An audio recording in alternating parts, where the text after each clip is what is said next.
Hey everyone, welcome back to Blakesley Acres. I'm Joe. This afternoon I am out here putting up a new temporary paddock for the beef cows over on my neighbor's farm. It's his property. Used to be a farm. He bought it. It was overgrown for a few years, and when I had bought my place, super overgrown, that wasn't used for anything but a hunting camp for years. But not this winter, the previous winter, we were slowly getting back into animals, and I quickly realized that for what I want to do, I was not going to have enough grazing room. So to get where I wanted to be, I reached out to my neighbor we had not met at this point, and asked if I could possibly graze some of his fields. And we talked about it, and he was kind of hesitant at first, you know, having the animals. But we talked it over, and he decided to give it a go. Like we said, you know, if it didn't work out, it didn't work out. It wasn't going to be no big deal. Sorry, there's a ton of walking on this property. I don't have a four-wheeler or nothing, so most of it's all walking when I do this. And it's all hill. So yeah, we came to agreement, and he started letting me use, hold on a second. Right now I have my brother's tractor, but I can't get down where I'm going. He let me use this field, and it goes out, let's see if I can, that brush line right there is about where it ends. Now, when I started this, that field looked like this. Actually worse than this. A lot of goldenrod. But in that goldenrod, there is some orchard grass. There is some other native species. There is some hairy vetch. There's all sorts of different species, and I followed quite a few different regenerative ag guys on YouTube and seeing what they're doing, and Greg Judy is one of them. So I said, screw it, I'm gonna go for it. So he didn't want no permanent fencing over here, which is understandable. They use it for other things when I'm not grazing. I have a permanent strand of fence that runs down our property line most of the way. There's a section that he puts food plots in up there that I do not use because it's above his spring. He doesn't want anything leaching in. That's fine. But so I put that permanent fence in and started grazing last year. So what I have been doing is I graze them through, and then I come back and I mow it to get the goldenrod and the other weeds that I don't want coming back to slowly get killed off. It's going to take a while going that route, I realize that, but that's what I have right now. It's not feasible for me to till all this ground up and reseed it, and it just makes no sense for me to do that. If I'm going to do that, I'm going to need a lot more money, and it's something that I am lacking right now, at least to put into the farm. It's going to be a slow go at it, getting it built up to where I want it to be, but that's where we're at right now. These fields that I grazed last year, they still have goldenrod in them, but a significantly amount less goldenrod. So right now what I'm doing is I'm going walking the perimeter of this and putting these fiberglass posts in for what I use. You guys seen how I do it in a previous video, so I'm not going to show that again. But this paddock that I'm coming up into probably has the best grass on the whole farm here. Get my hammer.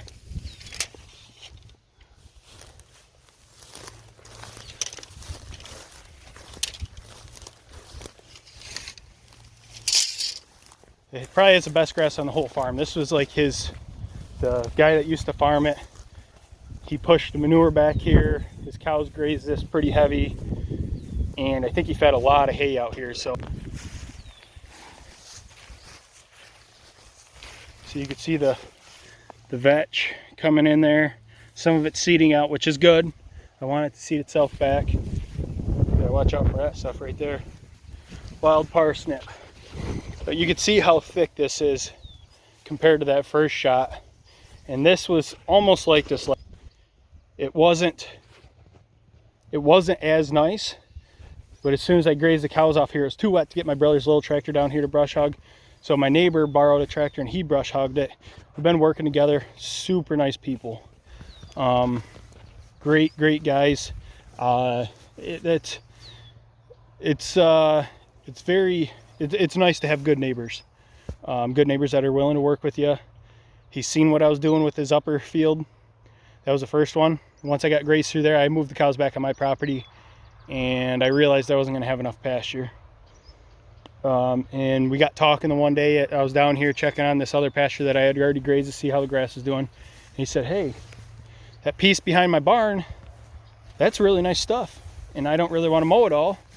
You want to graze your cows down there?" And this is probably, I'd say it's 6+ acres. I haven't, walked it or measured it or anything like that. I got 3 weeks out of this paddock last year, never being grazed in I don't know how many years he owned it.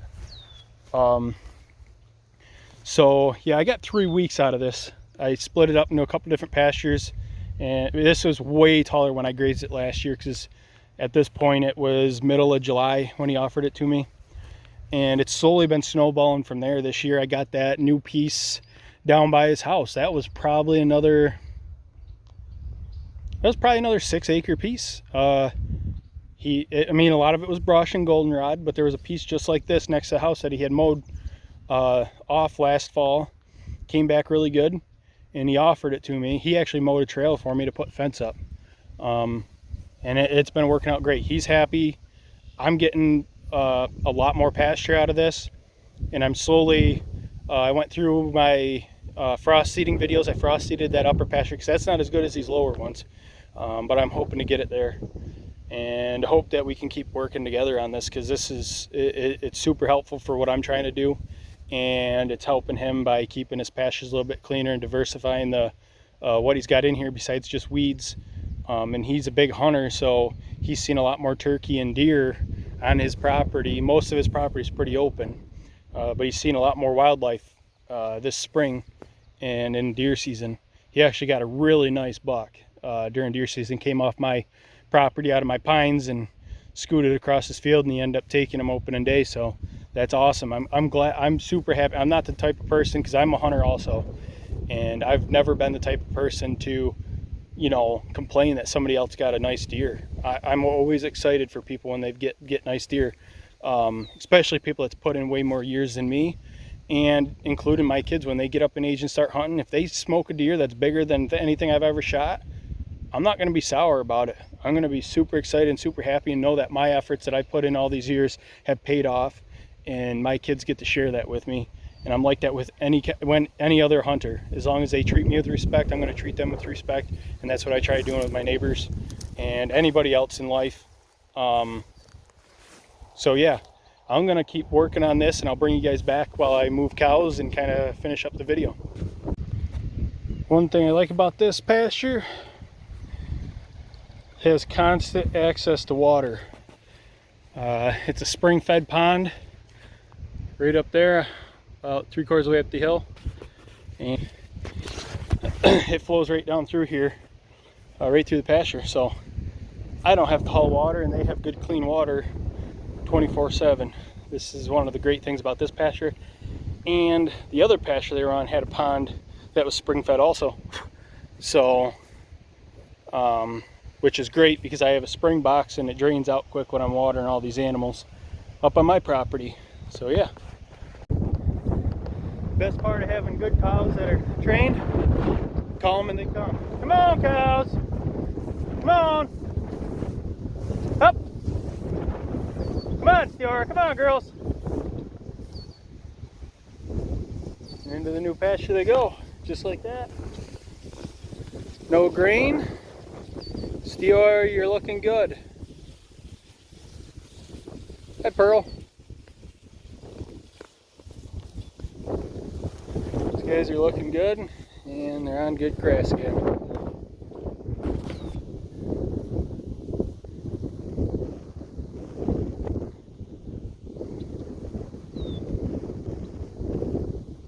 And there's nothing better than that fresh pasture move. Seeing these cows' body condition improving and them filling out and fattening out on grasses. I don't know, it's pretty rewarding for me. So I usually come out after I get them in new pasture and I just sit here and watch them for a few minutes and listen to them munch this new grass and enjoy it. I'm pretty happy so far with these guys. Like I said, a couple of them I might call, but this is what you gotta do to get the right genetics that you need for your herd.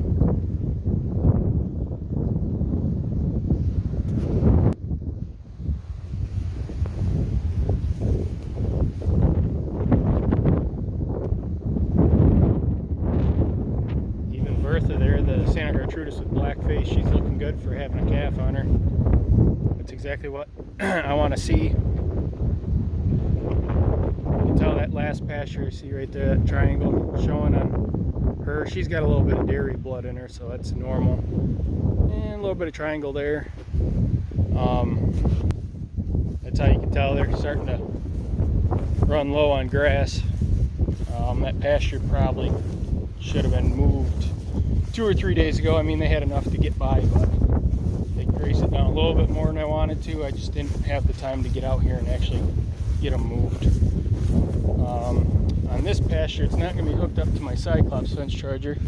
It's going to be hooked up to this little Gallagher solar charger right here. First time for me using it. I've used other solar chargers and never had great luck, but I don't have a solid wire to get down here. Yeah, so I ended up cutting this piece off. You see, I would have brought it out to this path here. I went over to that wood post, but I was about 12 feet short on wire. Those were, I used them on that last pasture. They're Gallagher brand. But they're brand new rolls. One is a 1,320 foot roll and the other one's a 368 roll. I used both of them on that, so that tells you how much pasture there is there. It's all really good grass, so we'll see how far they get with it. I didn't get it split into two. I was hoping to split it into 2 or 3 paddocks. I just didn't have enough wire. I've got other poly wire, but I'm running out of time. I got to get my load of feed, so I need to get them out on good grass. So that's where we're at with it. Yeah, if you guys could like, comment, subscribe, share, and click notifications. See what we're doing. I've got a lot more content coming up, so hope you guys are enjoying it, and hope to catch you on the next one.